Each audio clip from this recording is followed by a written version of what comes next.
Have you ever met someone who made you feel uneasy, not because they yelled or openly criticized you, but because of the quiet way they made you start doubting yourself?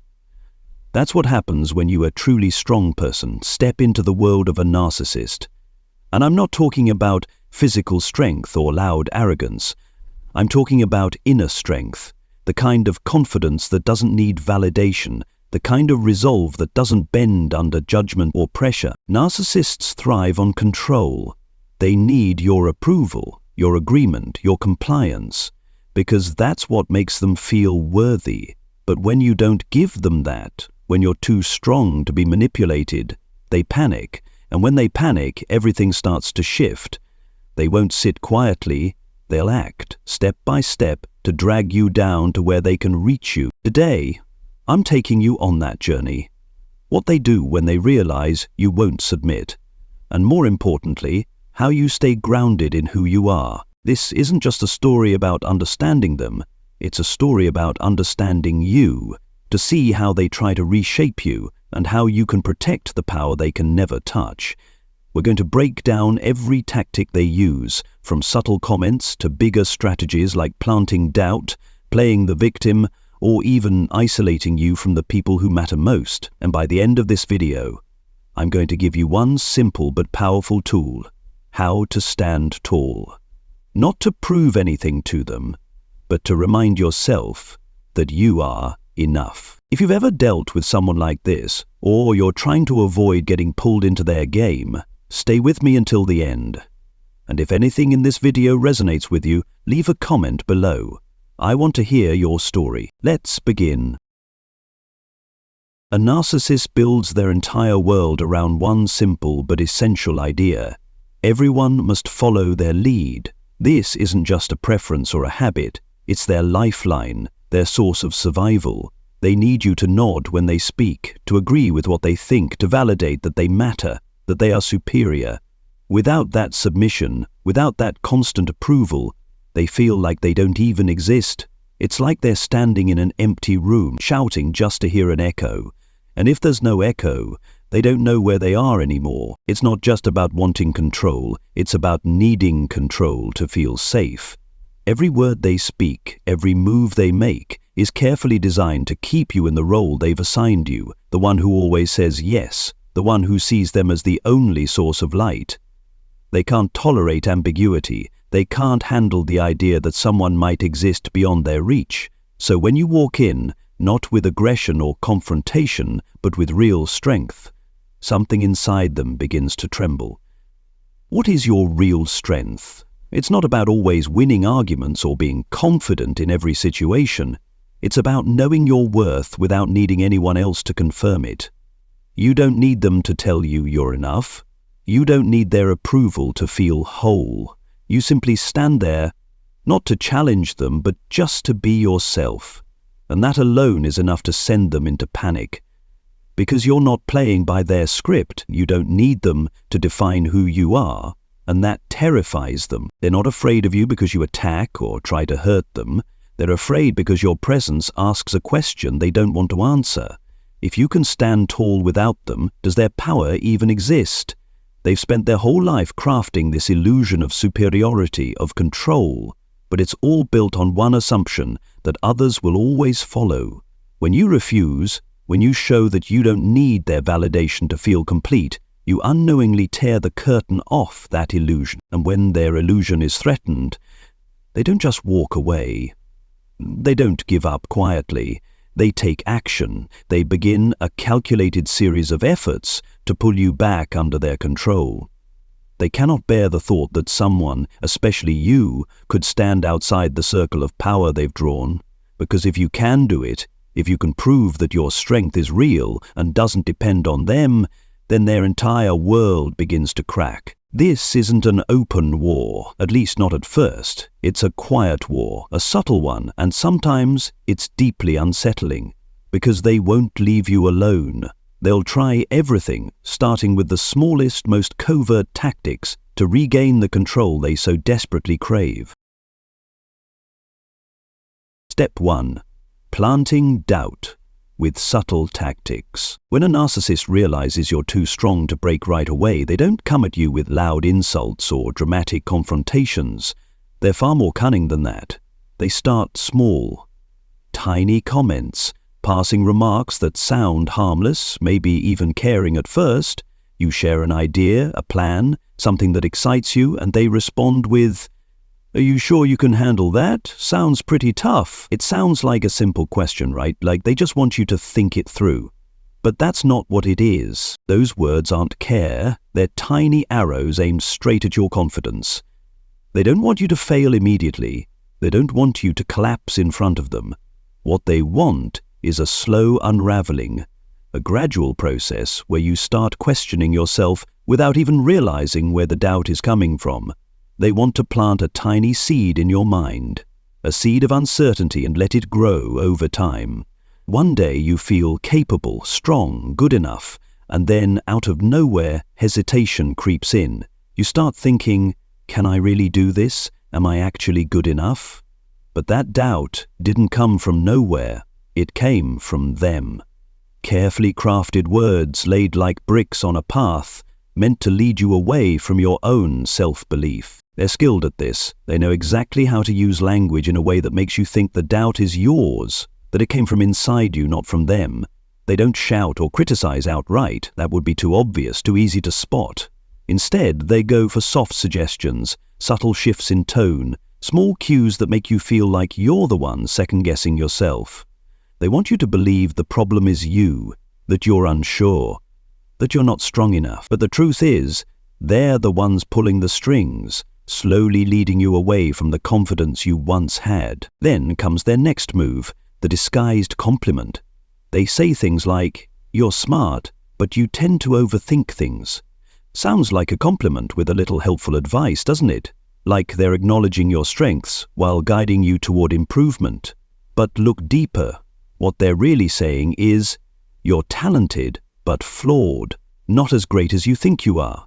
They want you to feel that even your strengths come with a warning label, that you're never quite good enough as you are, that you need them to tell you what to think, what to fix, how to be. And if you respond, if you say, "I don't like the way you said that," they'll flip the script in an instant.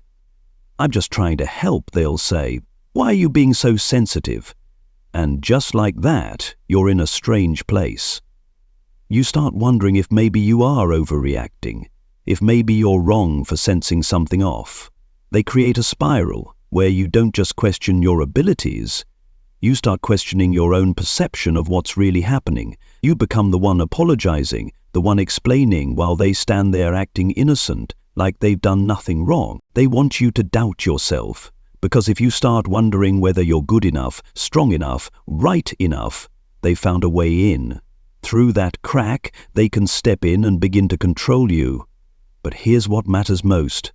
If you hold your ground, if you don't let those small words shake you, they'll have to change their strategy. They won't stop. They never stop when their sense of power is threatened, but they'll have to escalate, because those subtle tactics won't be enough to bring you down. Escalation, making you doubt your reality. When the subtle words and tiny arrows don't work, when they realize you're not so easily shaken, they don't stop, they escalate.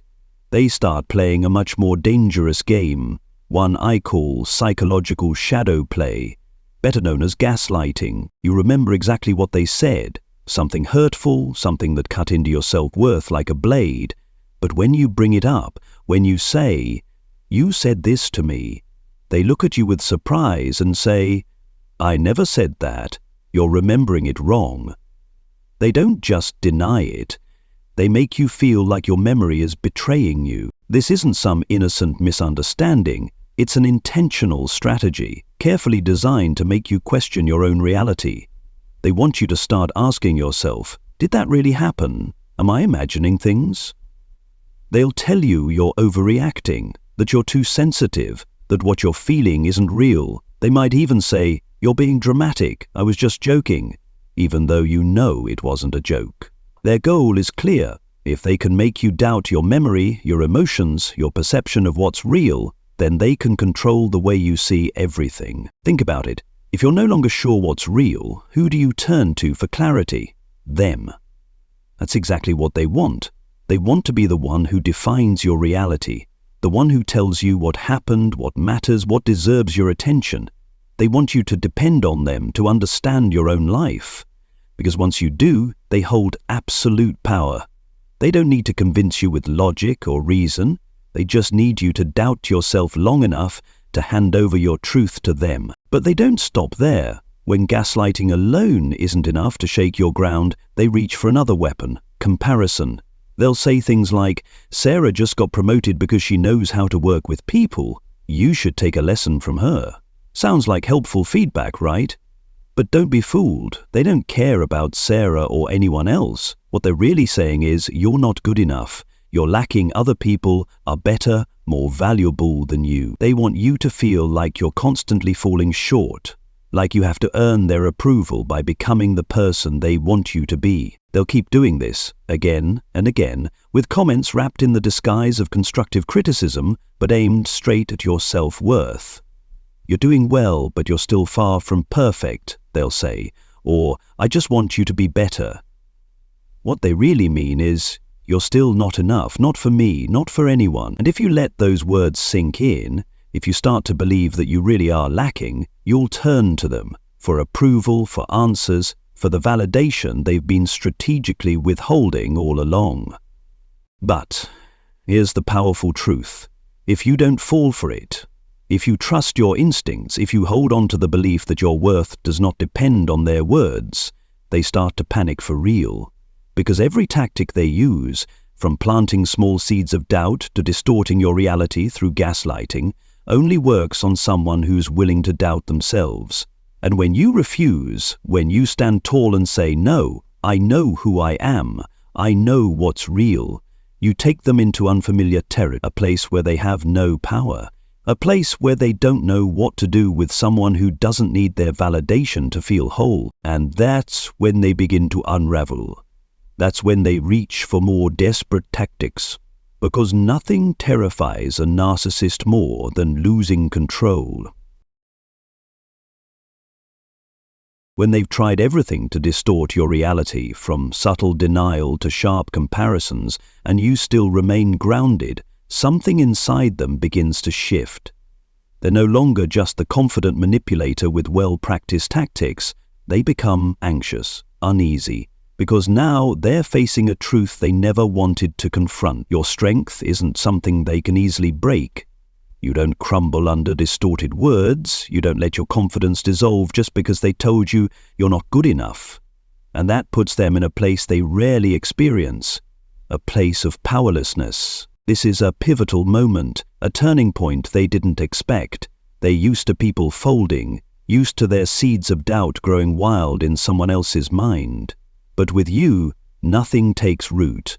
You trust your instincts. You trust what you see, hear, and feel. You don't let them rewrite your story. You don't allow them to paint a version of reality where you're the problem, the broken one, the one in need of fixing. Your unwavering presence isn't just resistance. It's a declaration that their power has limits, and they hate that. They hate it because it forces them to look inward, to see the truth they've spent a lifetime avoiding, that their so-called superiority, their sense of control, is built on a fragile foundation of others' submission. And when you refuse to submit, when you refuse to question yourself no matter how hard they try, they don't know what to do. They can no longer pretend they hold all the cards. You become living proof that they're not as powerful as they believe. And in that helplessness, they don't retreat, they escalate. Not because they're more confident, but because they're more desperate. This is when they realize, if they can't break you from within, they have to find another way. They can't stand the fact that you're still standing, still strong, still whole, without needing them. So they shift their strategy. They move away from subtle mind games and enter a new phase. One where they'll try to use your own emotions against you. One where they'll attempt to cut you off from the outside world. They're not giving up. They're just preparing for a different kind of war. A war they hope will finally bring you to your knees. Desperation, playing the victim and creating isolation. When they can't manipulate you directly, when they realize your strength remains unshaken despite all their efforts to plant doubt and distort your reality, they shift tactics. They play the victim. They look at you with sad eyes and say things like, "I was only trying to help. Why are you treating me this way?" They twist your firmness into coldness. They paint your confidence as cruelty. They turn your ability to stand your ground into something wrong, something damaging. They want you to believe that your strength is a flaw, that your refusal to submit is hurting them, that simply being yourself is somehow an offense. They'll tell you stories meant to tug at your heart. They'll talk about their past struggles, their pain, the hardships they've endured. "You don't know what I've been through," they'll say, or "I'm only acting this way because I have no other choice." They want you to feel guilty because guilt is one of the most powerful levers of control. No one wants to feel like the bad guy. No one wants to believe they're hurting someone, especially someone who appears so fragile in front of them. And they know that. They use your empathy, one of the most beautiful things about you, as a weapon to pull you back into their grasp. They're masters at playing the victim. They'll make you question yourself. Am I being too harsh, too cold, too unfair?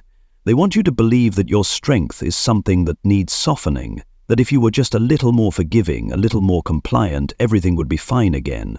But here's the truth. They don't want you to be better.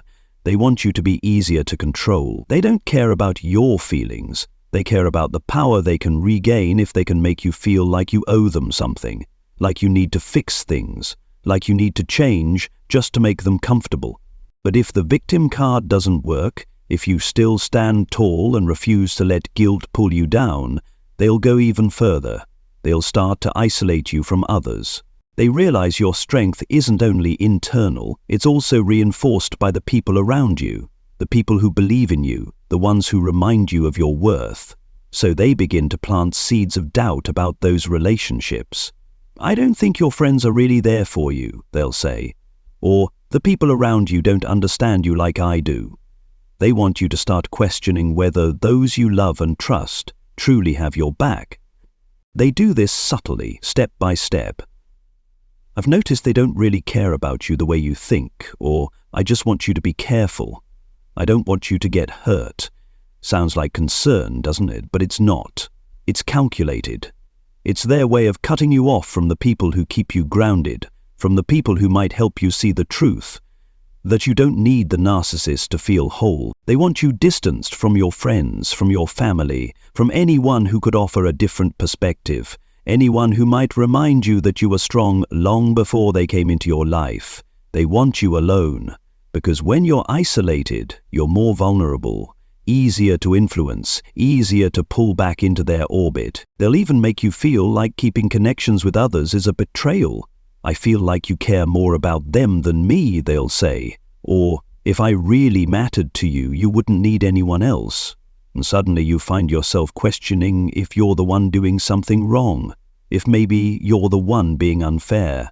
They want you to give up the meaningful relationships in your life, not because it's better for you, but because they want to be the only one left. They want to be the one you depend on, the one you turn to, the one you see as your only source of light. But the truth is, you don't need them. You never did. And that is what terrifies them the most. The final move. Destroying your reputation. When everything else fails, when they can't shake you with doubt, can't distort your reality with gaslighting, can't pull you down with the victim act, or isolate you from your support system, they resort to their last card. They attack your reputation. They start talking behind your back to anyone who will listen, mutual friends, co-workers, even people you barely interact with. "I'm really worried about them," they'll say. "They've been acting so strange lately," or "I don't know what happened. They've just changed." They twist the narrative to make you look like the problem, like the unreliable one, the unstable one, while they stand there pretending to be the concerned, wounded party. This isn't random, it's calculated. They know that if they can get others to question you, if they can blur your image in the eyes of those who matter, you'll lose the support you need to keep standing tall. They'll say things like, I tried to help them, but they wouldn't listen, or I was only trying to do what's best and they turned on me.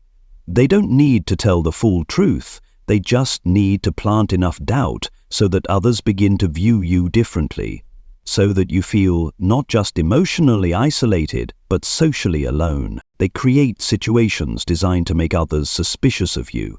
They might tell someone you don't like them, that you've said something negative about them, and then turn around and tell you that person isn't trustworthy.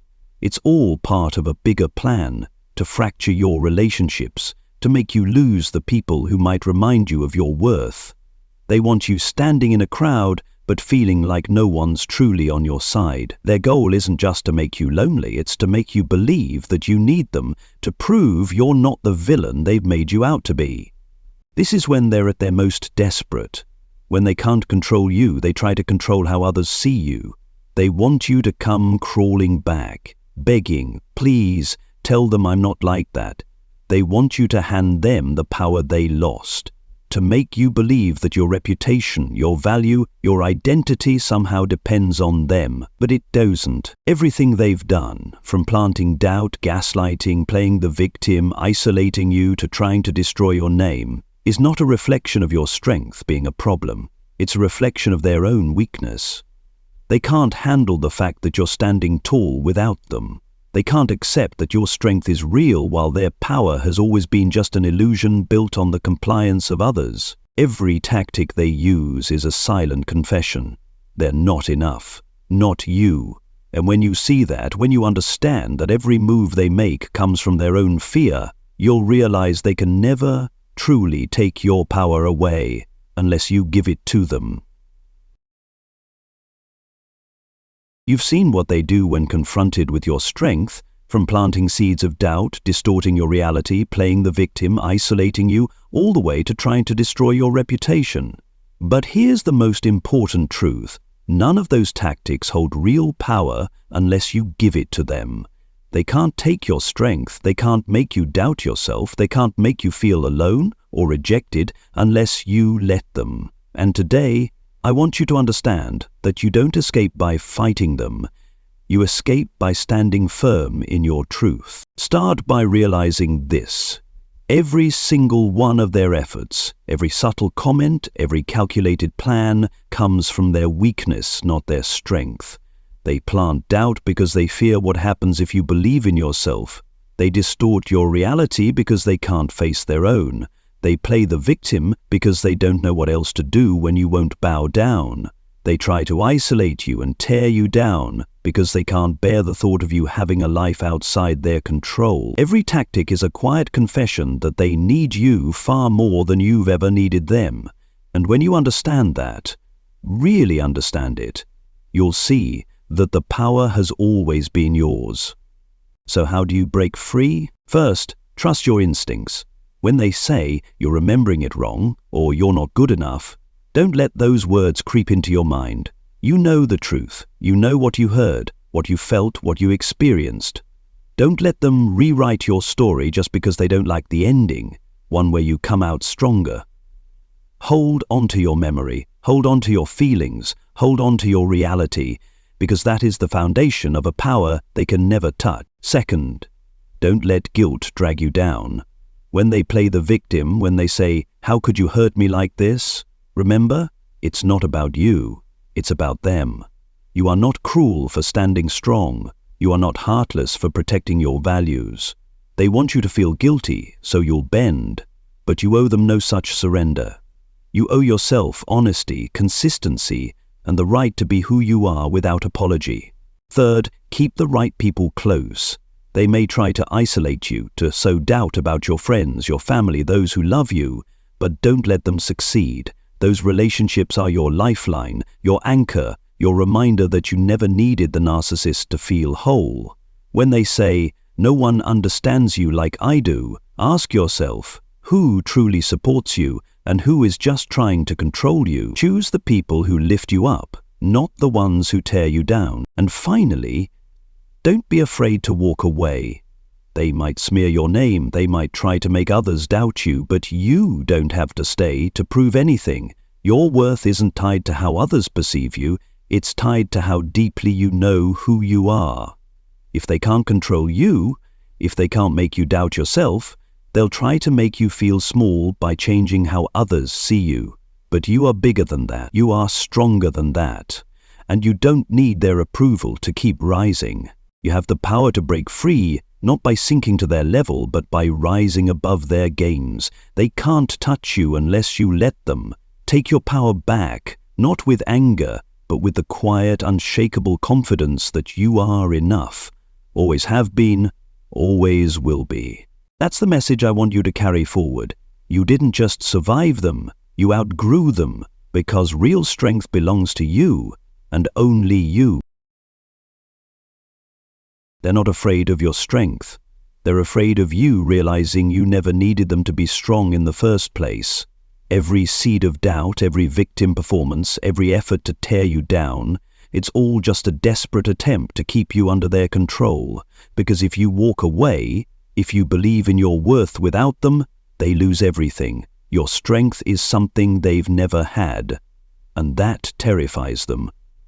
But here's the truth. You don't have to fear them. You don't have to fight them. You just have to stand firm. So how do you deal with it?